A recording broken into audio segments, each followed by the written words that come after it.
നിങ്ങളുടെ ഇഷ്ട പരമ്പരകൾ എക്സ്ക്ലൂസീവായി സൺ നെക്സ്റ്റ് ആപ്പിലൂടെ തികച്ചും ഫ്രീ ആയി ഇപ്പോഴേ ആപ്പ് ഡൗൺലോഡ് ചെയ്യൂ. എടാ, ഇന്ന് ട്രേഡ് മീറ്റിംഗ് ഉള്ളതാ, നീ കൂടെ വാ, നമുക്ക് പോയിട്ട് വരാം. വാ. ഇല്ല, ഞാൻ വരുന്നില്ല. അതെന്താ വരുന്നില്ല എന്ന് പറഞ്ഞില്ലേ? ഇനി അതിന്റെ കാരണം കൂടെ ബോധിപ്പിക്കണോ?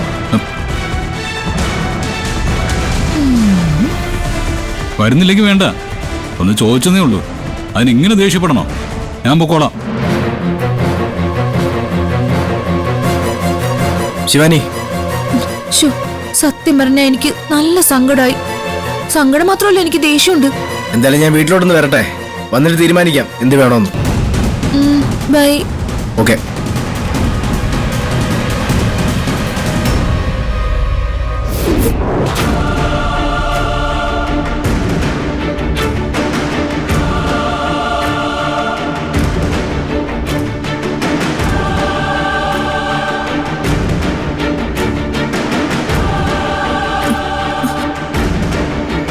ഇതെന്താ പ്രണവേ? ഗൗതമന് 50% ഓഹരി വെച്ചിട്ട് പ്രണവിന് പിച്ച പോലെ വെറും 20% തന്നിരിക്കുന്നു. അതും പോരാഞ്ഞ് മുഴുവൻ സ്വത്തുക്കൾക്ക് നോമിനി വെച്ചിരിക്കുന്നത് അവളെ, ആ നിധിയെ.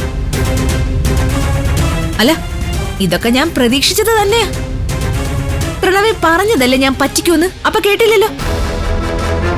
കഴിവില്ലാത്തവരെന്നും പക്വതയില്ലാത്തവരെന്നൊക്കെ പറഞ്ഞ് മൂലയിൽ ഒതുക്കാൻ നോക്കിയപ്പോഴേ എനിക്കറിയായിരുന്നു ഇതിന്റെയൊക്കെ അവസാനം ഇങ്ങനെ തന്നെ ആയിരിക്കുന്നു. ഒരാൾ പഞ്ചപാവാണെന്ന് കരുതി ഇങ്ങനെ അങ്ങോട്ട് ദ്രോഹിക്കാവോ? അത് ശരിയാണോ?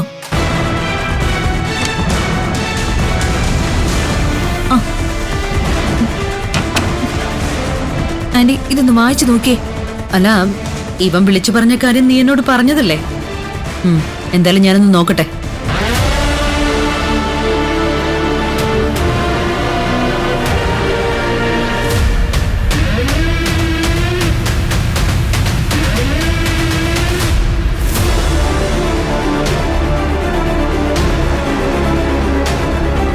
ഇതാരും എപ്പ എഴുതി ഉണ്ടാക്കിയതാണിത്? ആരും എന്നോടൊരു വാക്ക് പറയുകയോ ചോദിക്കുകയോ ചെയ്തിട്ടില്ല. ആന്റിയോട് അവരെങ്ങനെ പറയാനാ? ഇത് പറയാൻ പറ്റില്ലല്ലോ. പറഞ്ഞ ഇത്ര വലിയൊരു നെറുകേടിന് ആന്റി കൂട്ടി നിൽക്കൂ? ചേട്ടൻ ഇങ്ങനെയൊക്കെ ചെയ്യുമെന്ന് ഞാൻ സ്വപ്നത്തിൽ പോലും വിചാരിച്ചല്ല ആന്റി.